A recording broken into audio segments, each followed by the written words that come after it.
অনেকেই আছেন যারা অতিরিক্ত হস্তমৈথুন করার কারণে শারীরিক ও মানসিক দুর্বলতায় ভুগছেন।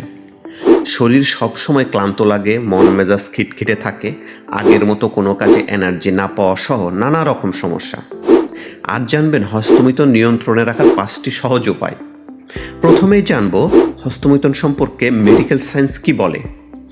মেডিকেল সায়েন্স অনুযায়ী অতিরিক্ত হস্তমৈথুন করলে শরীর থেকে ডোপামিন নামে একটি ব্রেইন কেমিক্যাল অতিরিক্ত মাত্রায় নিঃসৃত হয়। তখন মস্তিষ্ক স্বাভাবিক আনন্দে আর সন্তুষ্ট থাকে না, ফলে একসময় ঘন ঘন হস্তমৈথুন করার ইচ্ছা বাড়ে। শরীর থেকে টেস্টোস্টেরন, জিঙ্ক এবং কিছু মাইক্রোনিউট্রিয়েন্ট কমে যায়। এর ফলে দেখা দেয় ক্লান্তি, চোখে ছাপ, কোমরে ব্যথা, ঘুম না আসা এবং যৌন ক্ষমতা কমে যাওয়া। এবার জানব হস্তমৈথুন সম্পর্কে ইসলাম কি বলে।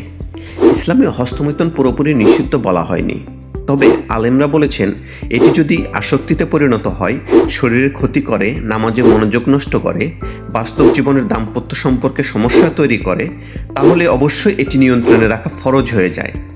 কোরআনে এসেছে মুমিনরা তারা যারা নিজেদের গোপন অঙ্গের হেফাজত করে, তাই শরীর মনের সুস্থতার জন্য নিয়ন্ত্রণ রাখা উত্তম পথ। যে লক্ষণগুলো দেখলে বুঝবেন আপনি নিয়ন্ত্রণের বাহিরে চলে যাচ্ছেন। আপনি যদি দেখেন একদিন না করলে মাথা ভার লাগে, কাজে মন বসে না, সবসময় পর্ন ভিডিও দেখার ইচ্ছা হয়, চোখের নিচে ডার্ক সার্কেল পড়ে গেছে, শরীর সবসময় দুর্বল লাগে, তাহলে বুঝবেন আপনি এখন নিয়ন্ত্রণের বাহিরে চলে যাচ্ছেন। হস্তমৈথুন নিয়ন্ত্রণে রাখার 5টি সহজ উপায়। নাম্বার 1, ঘুমের সময় ঠিক করুন। রাত জাগলেই মস্তিষ্ক পর্ন বা হস্তমৈথুনের প্রতি বেশি আকৃষ্ট হয়, তাই রাত 11টার মধ্যে বিছানায় যান আর মোবাইল দূরে রাখুন। নাম্বার 2, খাবারের শক্তি বাড়ান। সকালে খালি পেটে লেবু মেশানো পানি বা খেজুর ভিজানো পানি খান। সকালের নাস্তায় ডিম, কলা, চিরা, দুধ বা ওটস খান। দুপুরের খাবারে সবজি, ডাল ও মুরগির মাংস খান। রাতে ভাত কমিয়ে রুটি, ডিম, দই খান।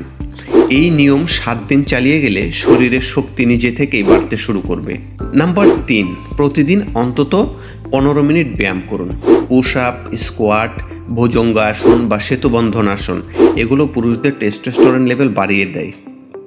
নাম্বার 4, মাথা ব্যস্ত রাখুন।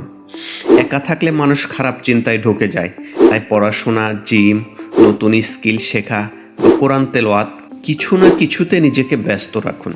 নাম্বার 5, যে কাজগুলো থেকে দূরে থাকবেন, যেসব ছবি, ভিডিওগুলো আপনাকে উত্তেজিত করে, সেগুলো থেকে দূরে থাকা মানে 50% সমস্যা সেখানেই সমাধান। এনার্জি বাড়াতে প্রতিদিন যা খাবেন, প্রতিদিন রাতে ঘুমানোর আগে 1 গ্লাস গরম দুধে 3টা খেজুর, 5টা চীনাবাদাম আর 1 চা চামচ মধু মিশিয়ে খান। এটি আয়ুর্বেদ এবং ইউনানি উভয় চিকিৎসাতেই শক্তিবর্ধক টনিক হিসেবে ব্যবহৃত হয়। ভাই, আপনি দুর্বল না, আপনি শুধু নিজের শরীর ও মস্তিষ্ককে ভুল রাস্তা দেখিয়েছেন। এখন যদি একটু নিয়ম করে চলেন, আপনি আগের থেকেও শক্তিশালী হতে পারবেন। আপনার ভবিষ্যৎ, স্ত্রী বা পরিবার আপনার কাছ থেকে শক্ত একজন পুরুষ চায়। দয়া করে নিজের শরীরকে নষ্ট হতে দেবেন না। আপনি কি সত্যি নিয়ন্ত্রণে আসতে চান? তাহলে বলুন, আপনি আগে কোন নিয়মটা শুরু করবেন? খাবার পরিবর্তন, ব্যায়াম নাকি স্ক্রিন টাইম কমানো? কমেন্টে জানিয়ে দিন, আমি আপনার পাশে আছি।